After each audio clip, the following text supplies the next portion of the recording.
So welcome. So we're going to do gravity, and we're going to talk about. I don't know if this is in the right. Yeah, I think it is. This is the right order. We're going to do good old Kepler's laws. We're going to do Newton. Then we're going to do some stuff. Gravitational field strength, a more modern idea.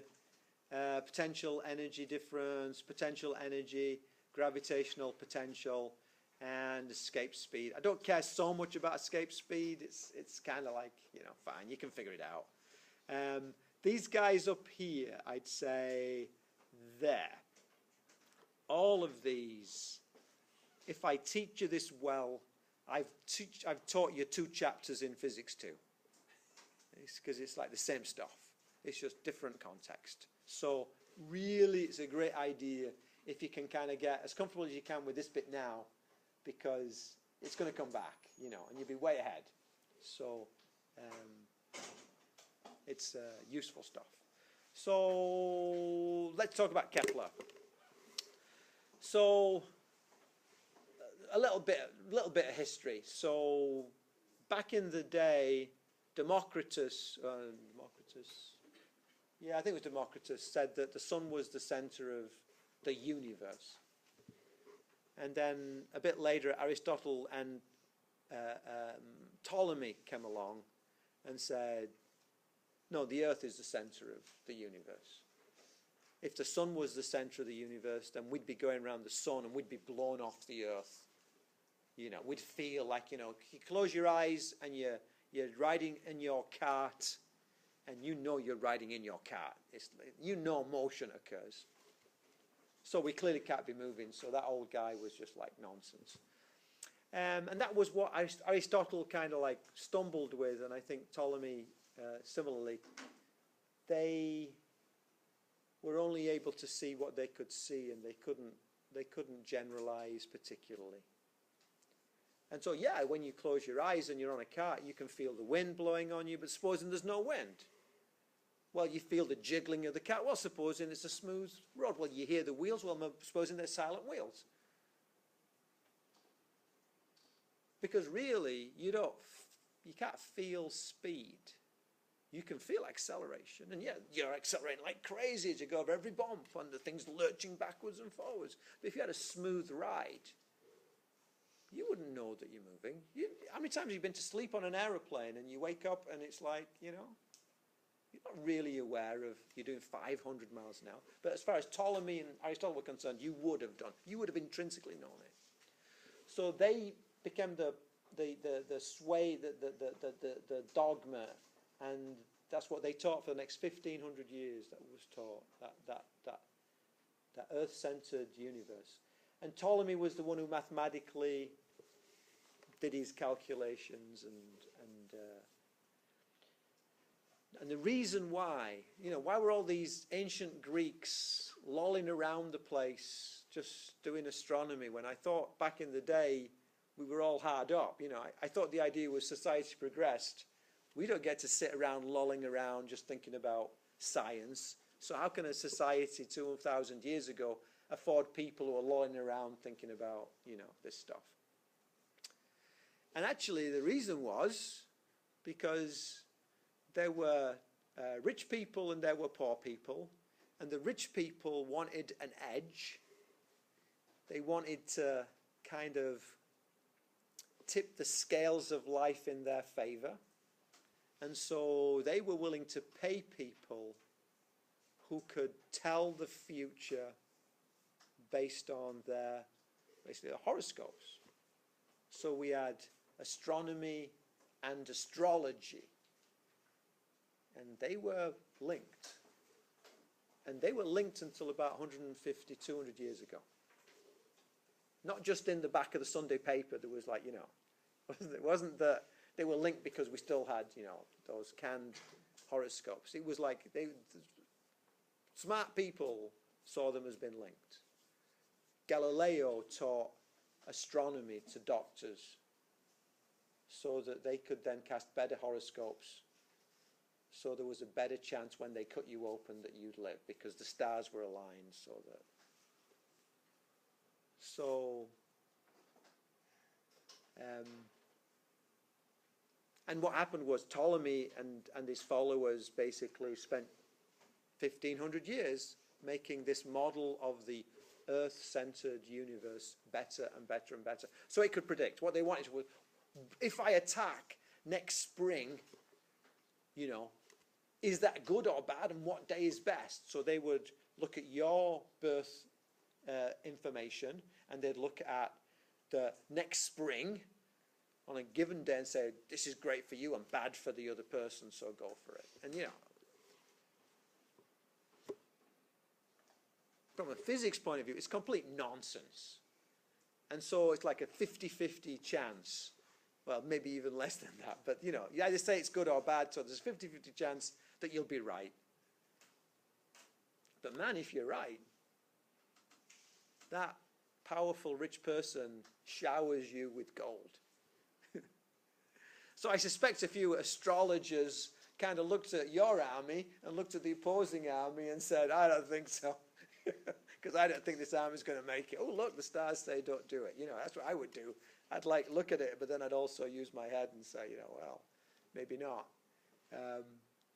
So there's this throughout the history, there's this itinerant astrologers, astronomers who basically, they have a great life, and then they say, yes, it's a great time to,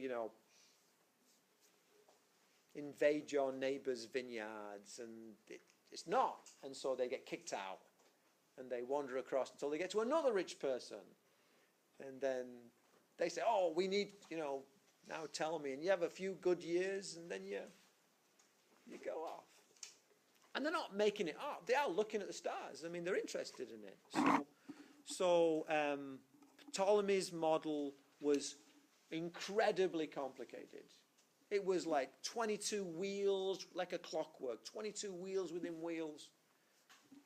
But it was pretty good by the end. It could predict what was going to happen in terms of the sky, not the behavior, but in terms of the sky, it was really, really good. And so when we hear about Copernicus, that was the big revolution. He literally talked about revolving around the sun, and that's where revolution comes from. We said there's going to be a revolution. We're actually referring back to the effects of his. So he was a cleric. He was like, if you had a, in those days, the eldest son became the heir, and all the rest of them were kind of like, you got to do something with them. So you put them in the army, or you put them in the priesthood. You did one or the other. And so he went into priesthood. So he was in one of these weird situations where he was employed by the Roman Catholic Church. He was paid for by a parish who never saw him because he was like off at the university. So there were all these peasants paying in their thing, and the money was partly going to pay for this guy. And his duties were basically did one thing a week, and the rest of the time was his own.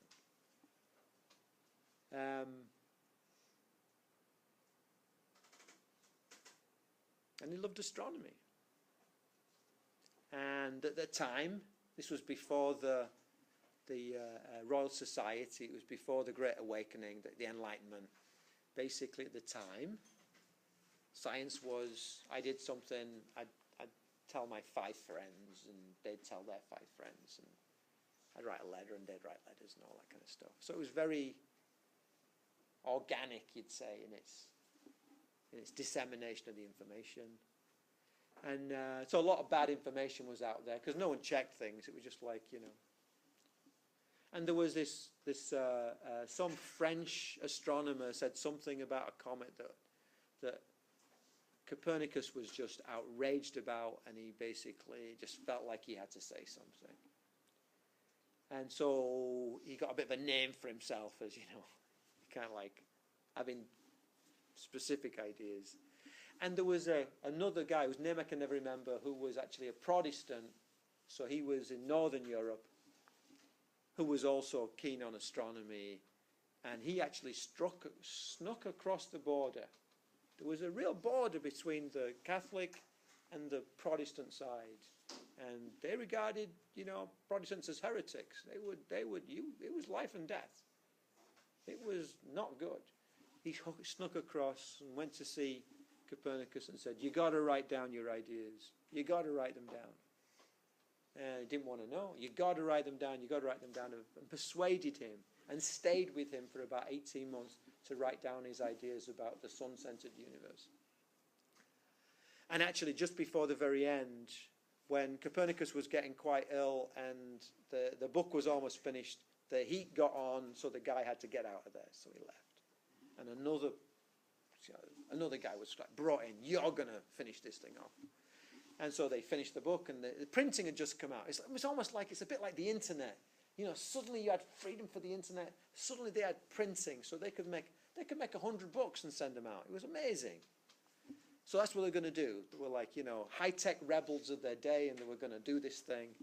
And the guy is walking with this book, or he's taking his book to the printers, and he realizes, man, here's this book that's going to change everything. And the guy who wrote it is pretty much on his deathbed. It's going to cause a heck of a stir. And the guy who wrote it is pretty much on his deathbed. Man, some people are going to really ticked off about this. And the guy who wrote it is on his deathbed. And I'm delivering it. So it's like, I'm not sure I like this.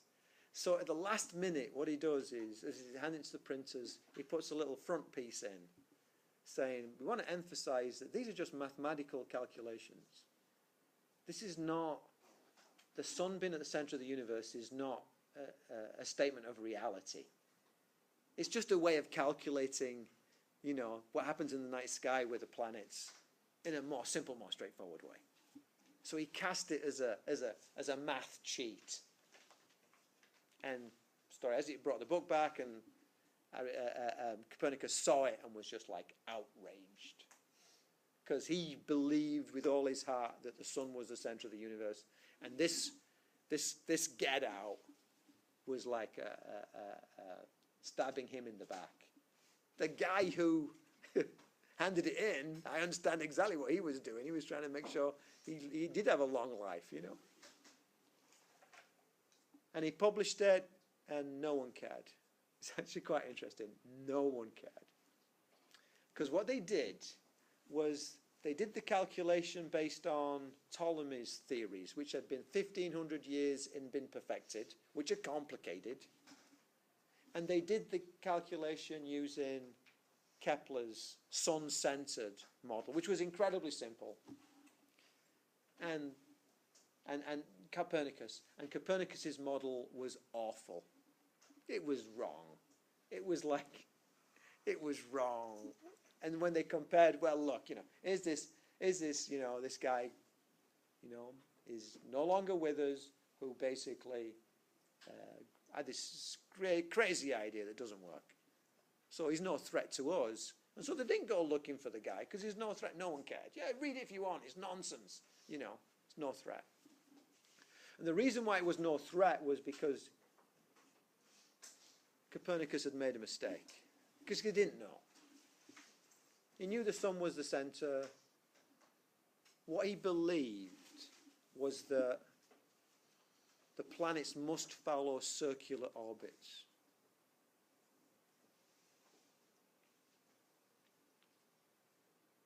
Now, we're introduced to circles, and then we're introduced to ellipses later on, yeah? But we're introduced to circles first. So it's easy to think that the circle is the general and the ellipse is the special. But it turns out that a circle is a special kind of ellipse. The family is the ellipses. The circle is a special case.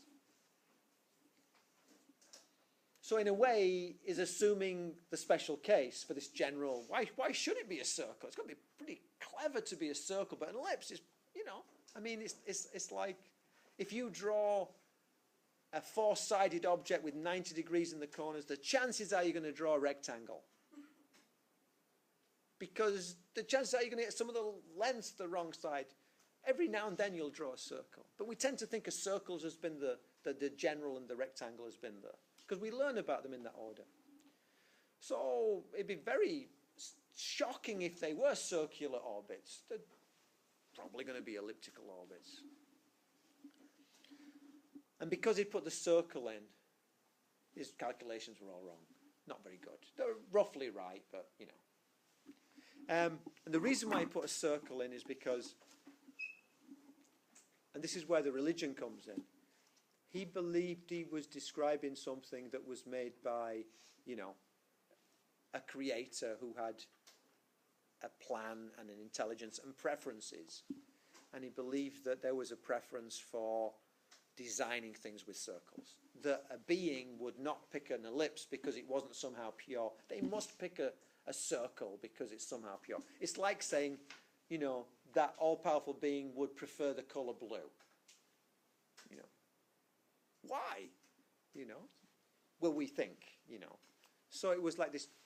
It's like this projection of something about us onto something else. And it actually, so and it's very interesting. It's sort of scientists, Newton. What are the colours of the rainbow? Can you tell me? Roy G. Biv. Red, orange, green, blue, indigo, violet. Can you tell me the difference between indigo and violet? Blue? I mean, blue and purple I can see. So my daughter's learning red, orange, green, blue, indigo, blue, purple. And I was like foaming at the mouth. She was in elementary school. And I'm going, this is not right. This is like... And then I'm thinking about it. I'm thinking, well, I mean, clearly it's not right because, I mean, there's 7 parts to the spectrum. So I go and look and no, there's not. If you divide it up in even, like, oh, there's all the red and then there's all the orange and, you know, there's not 7 equal steps. And so you have, you know, blue, indigo, violet. It's not like that. So you can't justify it in bands of frequencies. And you're looking, you're going, what the heck? And it turns out that Newton picks 7 colours because 7 is the divine number. So he's, you know, and it's there. It's just there. It's cultural. It's just there. It's like, you know.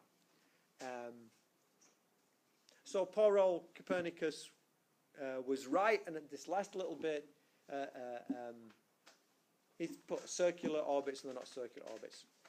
And so his model was like, you know, wasn't precise, was, you know, no threat and ignored. And then along came Kepler. And so then along comes Tycho Brahe, who was again one of these itinerant astronomers who's going from place to place, casting horoscopes and, you know.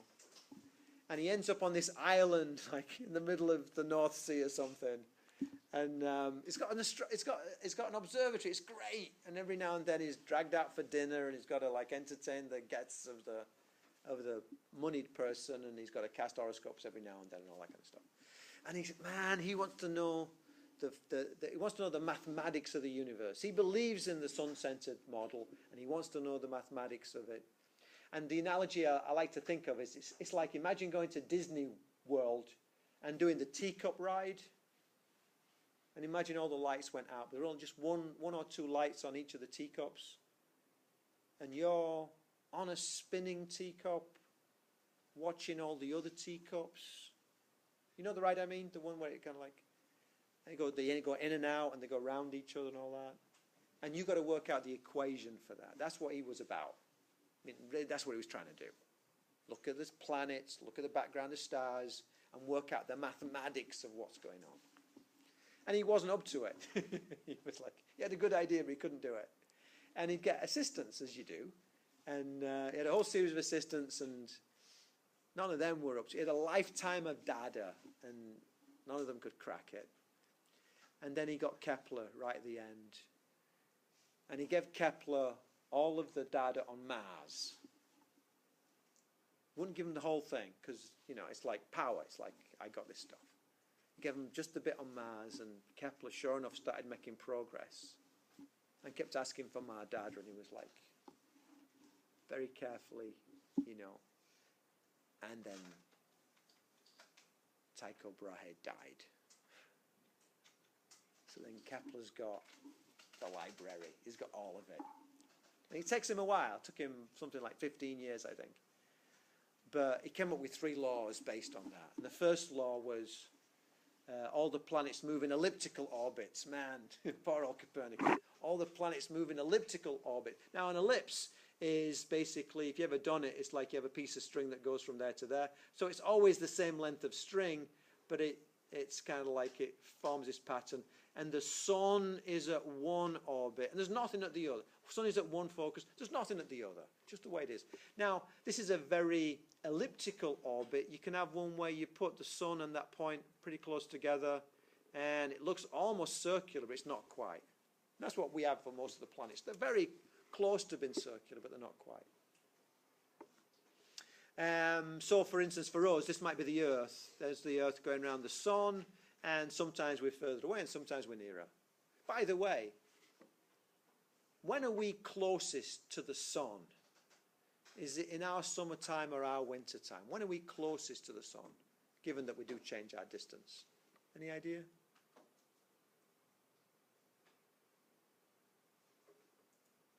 It's 50-50 choice, summer or winter. What do you think? Yeah, most people say summer, and it's like, you know, I'm sure you're just saying that just to please me. It's actually the winter. It's like we're physically closer to the sun in our winter time. So it's not the reason for the seasons. Seasons are caused by the tilt. But it's not by much. It's just basically close to circular, but enough that it throws out all the calculations for good old Copernicus. It really trashes his model because of that, just that little slip. So then the next thing that Kepler did was he started asking himself the next logical question, which is, so what about speed going round? And he came up with this weird law which says that a line from the sun to the planet sweeps out equal areas of space in equal time. So when you're far away, you don't move very much because you've got a big long triangle, and when you're near the sun, you sweep out. You go quite quickly because you've got to sweep out a wide, short triangle. Now, for the Earth, it's not. You know, you won't notice a big difference, but for something like a comet, this is why comets spend years out in the cold regions beyond Neptune, and then they flash past the sun in a few months, because they're going really fast when they go past the sun. So they're moving across the sky, and yet they go really slowly when they're out in the far reaches of space. We can justify this, actually. It goes back to this idea about energy was not well understood until quite recently. We can justify this by saying, oh, that's an high altitude. You're way high in the sky, so you must have a lot of UG, so you must only have a little bit of UK. And here you're lower in the sky, so you have a little bit of UG, so you must have a lot of UK. So you've got to be going faster when you're at lower altitude than you are at higher altitude. So from energy point of view, it's pretty obvious to us, but not to them, because they didn't have a good idea about energy. They didn't know about kinetic energy and the like. But he got the second law, this weird law. And then the third law was basically, if I take the period of the planet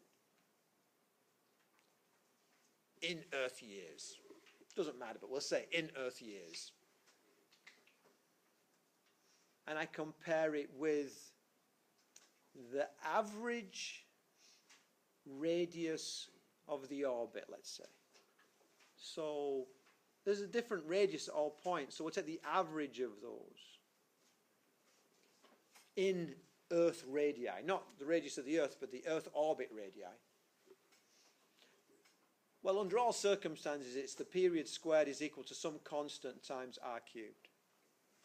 And it can be in seconds and meters, or minutes and miles, or whatever. It'll work. Different constant for different units.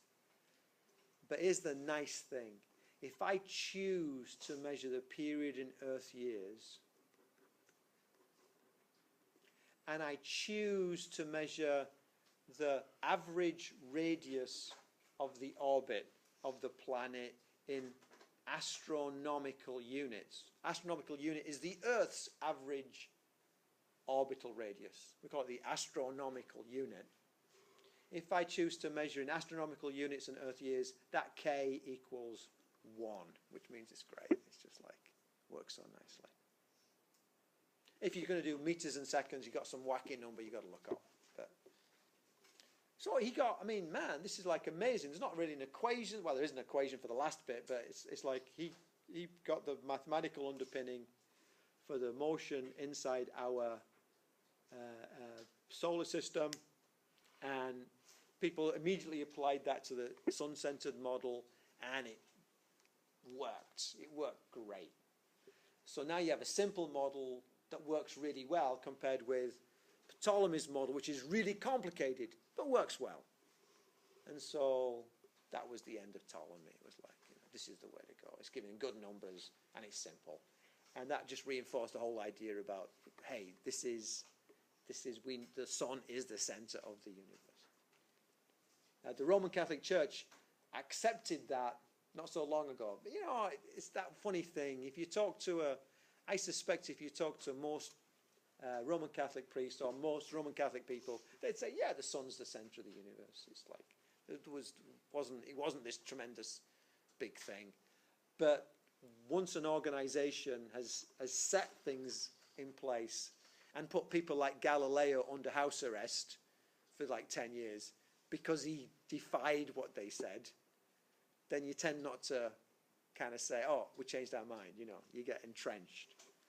And so recently, as a kind of good gesture, they changed their doctrine on it. So interesting point. It's one of the few times when a lot of the science and the society and people's belief systems kind of like occupy the same space. What would the orbital period in Earth years be of a planet which is 7 astronomical units away? So it's not Earth, that's 1. It's not Venus or Mercury, because they're less than 1. It's not Saturn, that's 5. It's probably more like, what would it be? My very educated mother just served. Or Jupiter's probably 5. It might be Saturn. We'll see. Anyway. I used to know them, but I don't know them anymore. So let's have a look. We're going to say T, what was it? T squared is equal to K times R cubed. And so we go, well, let's have a look. T squared is equal to 1 times 7 cubed, which equals 7 7s are 21, and 7 21s is a number 200 and what is it going to be? 140? I didn't bring my calculator. Somebody do this for me. 7 cubed. What's 7 cubed? Sorry? 343. No. What's the 7 cubed? Let's do it step by step. You're giving me the answer. What's 7 times 7 times 7? Well, 7 cubed is 343. Oh, 343. Oh, I'm sorry. I thought you said 3.3. I was going to say, no. Okay, 343. Thank you. So that equals square root of 343, which equals, what's that going to be?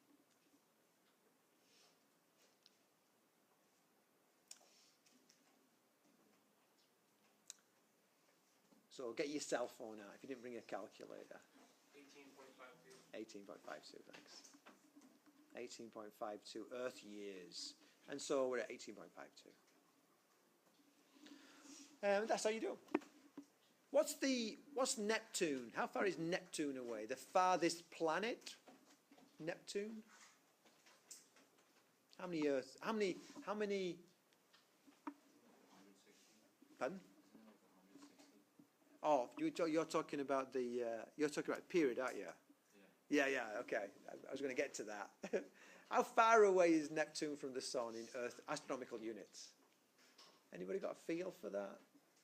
We have, imagine a sidewalk, and we have 1 slab of concrete, 2 slabs, 3 slabs, 4 slabs, and here's the Earth on the first crack, and we have Mercury and Venus. And then halfway through the second crack, we have Mars. My very educated mother just is like 5. There's a gap because we have the asteroid belt. There's the asteroid belt somewhere in there. And then, we're going on down here. So where's the last planet, which is Neptune? How many little staircases would it be? How many little slabs of concrete? 30. Yeah, 30. we do a thing in astronomy where we have people stand on those points. And the real experience for the person who's standing as Neptune, because there's nobody around them. The next person is like here. So if you're on Neptune, you don't really know you're part of the solar system. It's like the sun's a very, a brightish star over there, and you can see some stuff around it, but, you don't notice it that much. And it takes about 160 years or so. Square root is the square root of 30 cubed, whatever that works out to be. About 160, and it turns out in a person's lifetime, no one ever goes round once, Which means that those people who believe in astrology can say, yeah, generational luck and bad luck, that, this was an unfortunate generation, that was a fortunate generation. It's because of, they were on the wrong part of the solar system when Neptune was on the wrong part of the solar system for them and all that. So that's the skill. Just a couple more skills. And I got to cheat. I'm sorry, this is like, I took this from my astronomy because it struck me as being interesting, but it's actually, I got to just guide you through it. So what happens is, as you go further from the sun, or if you're talking about the moon and the earth, as you go further from the earth, it's from the gravitational center. As you go further from the gravitational center, you have to go faster to maintain your orbit, but you're on a smaller track. So this guy out here will not go as fast. What's happening basically is that if you imagine firing a cannonball sideways, then what's going to happen is in 1 second it will fall by 5 meters. That's the way it goes, near the surface of the earth. If you fire it fast enough so that in 1 second it's gone so far sideways that the earth has fallen by 5 meters, you've stayed at the same height even though you're falling. So the space shuttle does not stay at the same height because it's not been pulled by gravity. It's been pulled by gravity like crazy. It stays in orbit because in the time it takes for it to fall by 5 meters, it's gone so far sideways that the earth has curved away from it by 5 meters. So you're falling, but the earth is pulling away from you, and you never hit the ground. It's like stepping off a building and never hitting the ground. Like that nightmare that goes on forever and ever and ever. And the guy who was in space for a year, he must have had that feeling in his stomach for a year. I mean, when they take astronauts, they put them on the vomit comet just to make them throw up, to make them feel that sense of weightlessness over and over again. They call it vomit comet because everybody throws up on it. Because they've got to get used to having that feeling like they're falling. And it's there, just all the time, not going away. They're floating, but if you're in an elevator and you have a drink and somebody cuts the wire and you and the elevator are falling, you can let go of the drink and it will stay right in front of you because you're both accelerating at the same rate. So it looks like you're floating compared with the bottle, but you're both hurtling towards the earth at the same rate at any second, going faster and faster and faster until you end up, becoming like a pancake at the bottom or something. It's like, and they feel that all the time because they never actually hit. And if you're further out, then if you think about it, it's a bigger circle.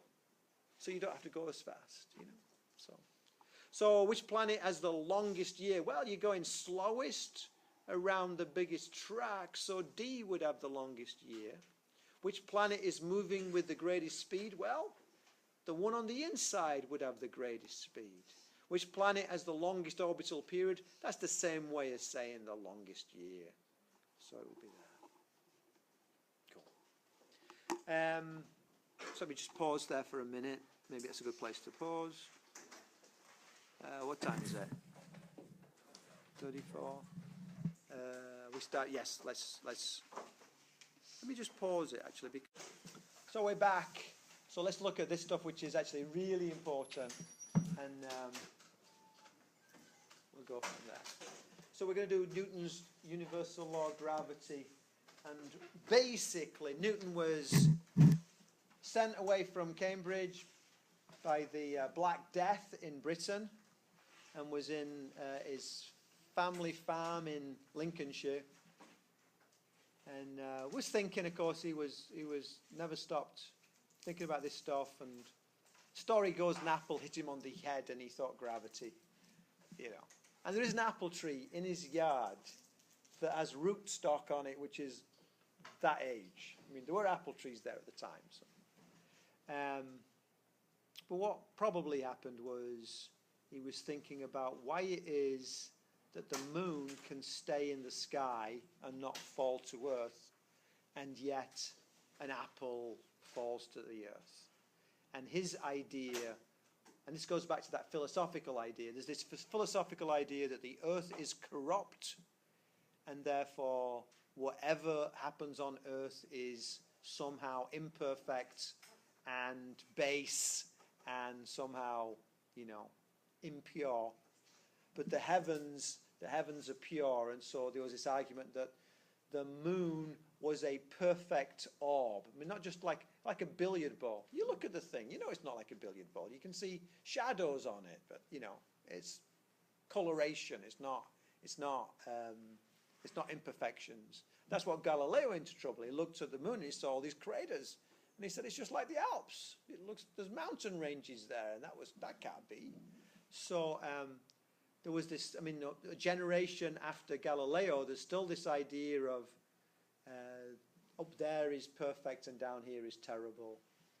And different physics. Up there is one set of rules, down here is another set of rules. And Newton just was like, he was a universalist, I guess as you call him. Same physics all over the universe. And to this day, we still have this idea. I mean, we look at things that are, you know, thousands or hundreds of thousands or millions of light years across the universe. And we assume the same physics holds there. And no one's ever been there, and no one's ever going, but we assume that, you know, why should it be different? It's one of those things where it's like, why should it be different there? Give me a good reason for it being different, as opposed to why should it be the same there? Give me a good reason for the same. I can give you a good reason why it's the same, because it's the same kind of stuff. It's like, it's just like here, it's just over there. It's like, you know, you don't go to one side of the forest and find that the trees grow backwards. It's like just part of the forest. We're just part of the universe.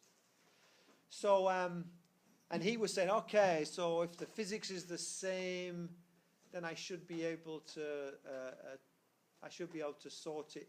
I should be able to define what's going on. So, by the way, he was, you know, that was the idea about, oh, it's just moving sideways, and so it stays in orbit. So it is been pulled by the Earth. It's just going sideways. So we call this satellite motion. So the moon is a satellite of the Earth, and I suppose you could say the Earth is a satellite of the sun.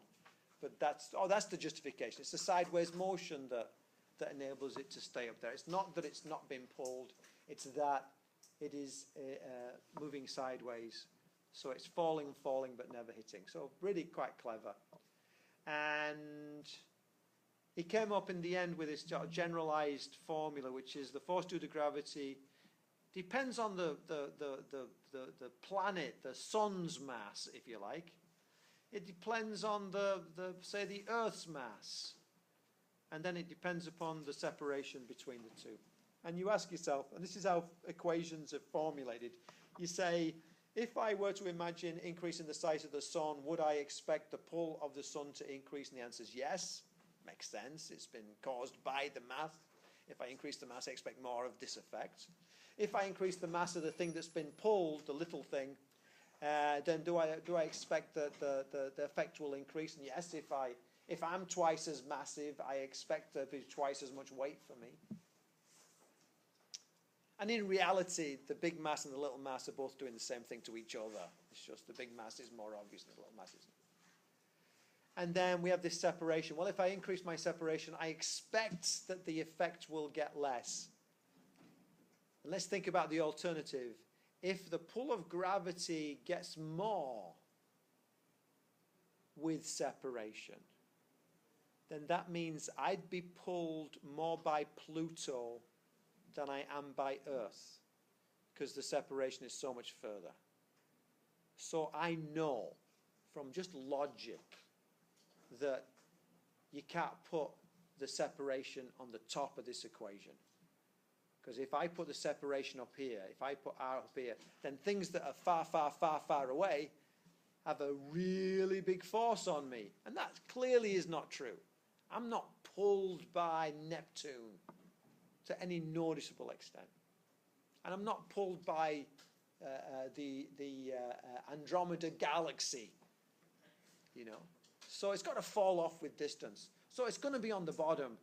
And the question is, well, is it 1 over r? Is it 1 over r squared, or 1 over r cubed, or 1 over r to the 7.4? What is it? And there's some symmetries we can get out of this. And that is, when I look at my ideology, there's my sun, and here's the earth, and there's this thing called gravity, and the gravity is somehow linking these two guys together. No matter which direction I'm in, it's still, gravity is still working. So I can imagine gravity as like a sphere of influence that spreads out in all directions to the same extent. And it's spherical. And as you go on a sphere, the surface area goes as 4 pi r squared. Don't worry about the 4 pi. It's the r squared. As r gets bigger, the area goes as r squared. So that means, oh, I need to put the r on the bottom, and it needs to be a squared because it's a spherical symmetry. If I had something that had cylindrical symmetry, you know, I might expect a 1 over r relationship. It's like, you know, but so you say the mother mass gets bigger, goes on top, the daughter mass gets bigger, goes on top, the separation gets smaller, goes underneath. Oh, and look, the spherical symmetry, let's call it 1 over r squared. And then we need a constant so that it works for centimeters and meters and grams and kilograms and pounds and inches. And we call that G, the gravitational, universal gravitational constant, big G normally called. It's a fudge factor.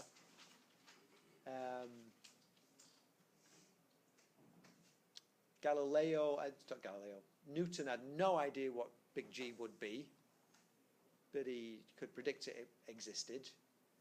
And in fact, it was maybe 150 years later when Cavendish came along and measured what big G is. People make up equations, not just geniuses. You'll make equations up in your careers.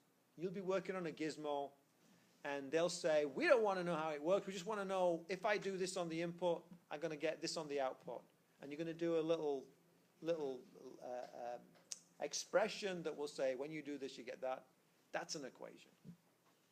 And you're going to say, what does the answer depend on? It depends upon these 3 knobs. And if I turn them all up, does the answer go up? Yes. If I turn this up, does it go up as a linear or squared or cubed? Yes. Pick one. If this one, turn this one up and it goes down, and you write an equation. It might not look exactly like an equation, but it's going to be an equation. You'll do that in your careers. So don't look at equations in the book and say, oh man, that's only geniuses could work that out. You will do something equivalent. The only difference is you won't do something that's going to end up in textbook 400 years later. Maybe you will. It'd be a great idea if you did. But, you know, you'll do the same skill. The thing about Newton was he was doing work that was important using scientific skills. And most of us do work which is not so important doing scientific skills. So we make a little contribution. And, you know, there's a lot of us, so we make a lot of progress. And that's great. But don't put yourself in a corner and say, I could never do anything like that, because you will. It's just that, you know, they did it on a really important bit, and they probably did it very early. They probably made up how to do it, whereas we learn, you know. So, okay, that's the magnitude. What about a vector? And for this, the book has... they put this negative sign there, and they put the negative sign there because of the way they write these two subscripts down, and it makes sense for the two subscripts, and I hate it. I really hate it. Because it's like robotic learning. This is what I'd like you to do. Let's say we have mass 1 and mass 2, the big mass and the little mass. And I want you to tell me vectorially what that force is. I give you the mass. I give you the mass. I give you a way of getting the separation. If I was doing the magnitude way, I'll tell you the number, you know. But vectorially, I'm more likely to give you something like the vector displacement.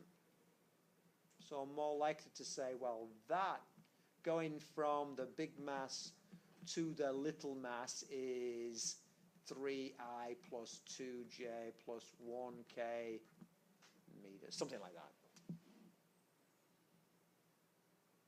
And then what you do is you say, okay, I need to be able, for this bit here, to figure out the magnitude of that and square it. And then for this bit here, that's a unit vector. So I need to be able to look at this, first of all. That's the right line, but it's the wrong direction along that line.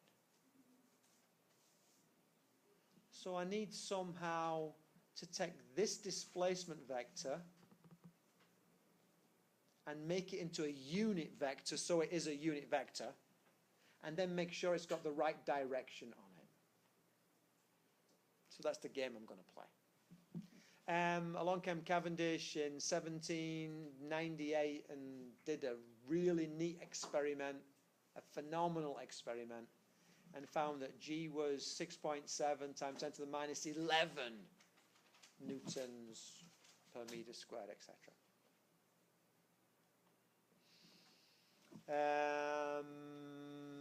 Mass A is 12 kilograms, mass B is 1 kilogram, so we have 12 and we have 1.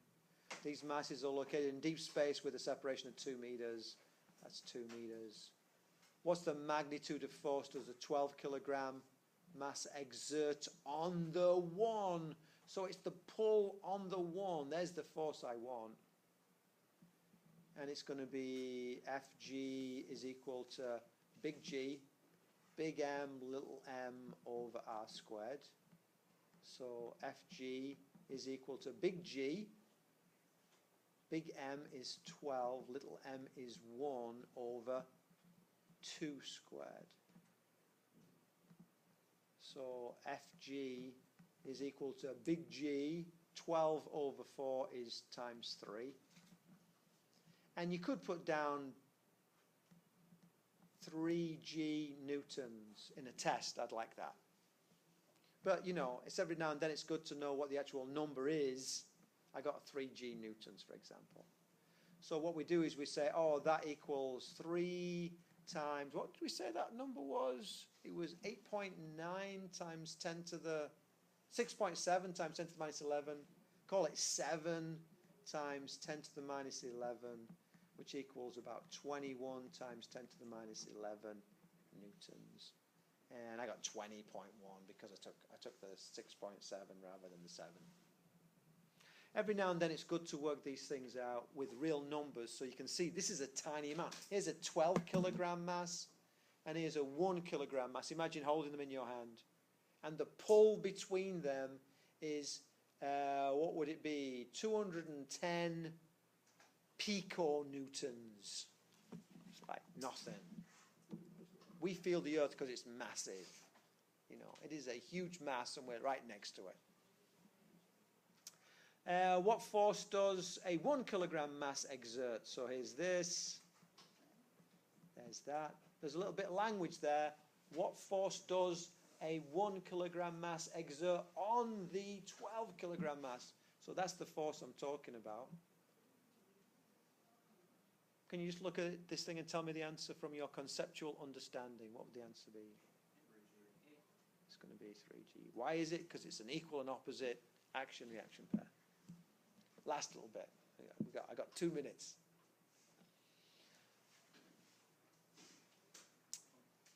So, 18, 2, from A to B, 2I plus 3J plus 4K meters. Write the expression. The test will say, write the expression. It means don't work out the numbers. FG is equal to big G, big M, little m over R squared R hat. This equals big G. Then you put down big M, 18. You put down little m, 2. We want the magnitude. How do I find the magnitude of a vector? Square root of 2 squared plus 3 squared plus 4 squared. That's R squared. That needs to be R squared. Square it. Just leave it like that. Times. I need a unit vector. It says, write the expression for the force vector experienced by B. It's that force vector. It's going in that direction because it's attractive. It's going to be 2I plus 3J plus 4K. That's in the wrong direction and it's too big. That's that vector. How can I reduce this in size to make it a unit vector? Divide it by its own magnitude, which is 2 squared plus 3 squared plus 4 squared. Don't square it because it's not R squared. And then this stuff is pointing in the wrong direction. Can you see that? I just use that vector, but I want the opposite direction along this line. Yep. A negative sign. If you want, if it's going to drive you crazy, you can go FG is equal to 36G over 4 and 9 makes 13 and 16 makes 29 over 29 times, and you could do minus 2I minus 3J minus 4K over the square root of 29 newtons, and I'm perfectly happy with either one of those, but don't take it any further. And can you see how it's the diagram? It's about the diagram, not remembering there's a negative sign there, because I can change which force I ask you for, and the negative signs shouldn't exist. So that's the skill. I can guarantee you that skill will be on your next test. I can guarantee it, because this is going to come up in physics too, and I need you to have it. So know how to do that. It's online. There's the videos online and all that. Just learn it, and understand it, but just learn it, because that's money in the bank. Okay.